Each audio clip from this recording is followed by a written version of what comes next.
નમસ્કાર, ગુજરાત મિરર સાથે હું છું ભૂમિકા પાથર। તો એક નજર કરીએ આજના ટોપ 20 ન્યૂઝ પર।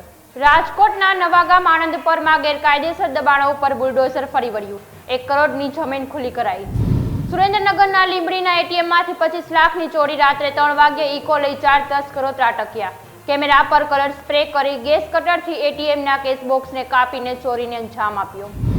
ગુજરાત વિધાનસભામાં હોબાળો। નકલી કાંડ મુદ્દે વિધાનસભામાં કોંગ્રેસના ધારાસભ્યોએ હંગામો કરતા ગૃહમાંથી સસ્પેન્ડ કરાયા।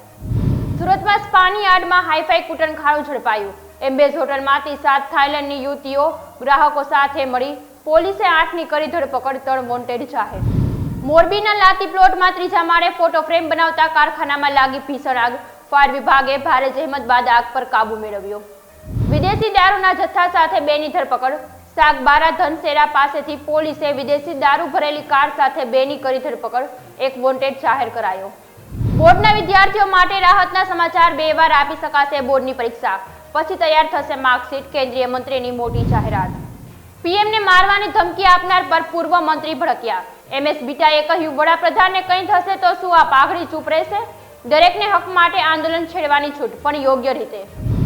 જૂનાગઢમાં એક જ રોડ પર 2 કિલોમીટરના અંતરે 2 જિંદગીનો અંત।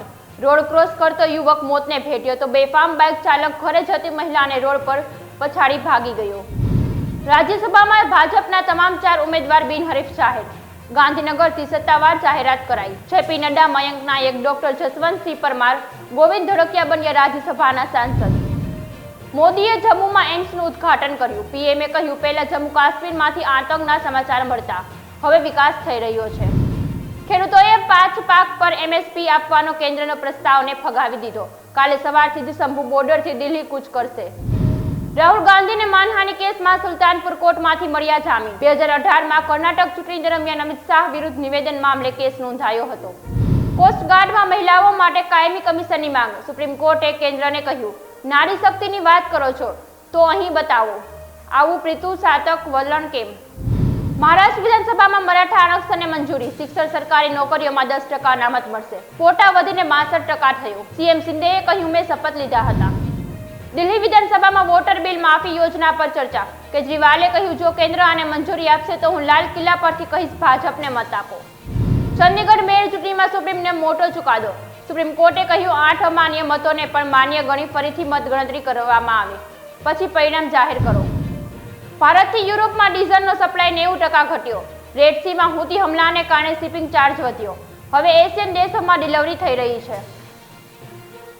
ભારતીય મૂળના પીએમ ઋષિ સુનકના માથે લટકતી તલવાર। પેટા ચૂંટણીમાં ફરીથી હારી ઋષિ સુનકની પાર્ટી।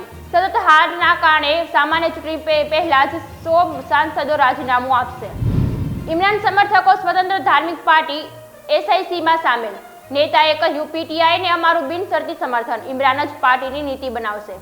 હાલ સમાચારમાં બસ આટલું જ। વધુ વિગતો માટે જોતા રહો ગુજરાત મિરર।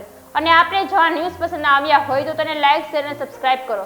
પડે પરના સમાચાર મેળવવા નીચે આપેલ નંબર પર હાઈ લખી મેસેજ કરો। નમસ્કાર।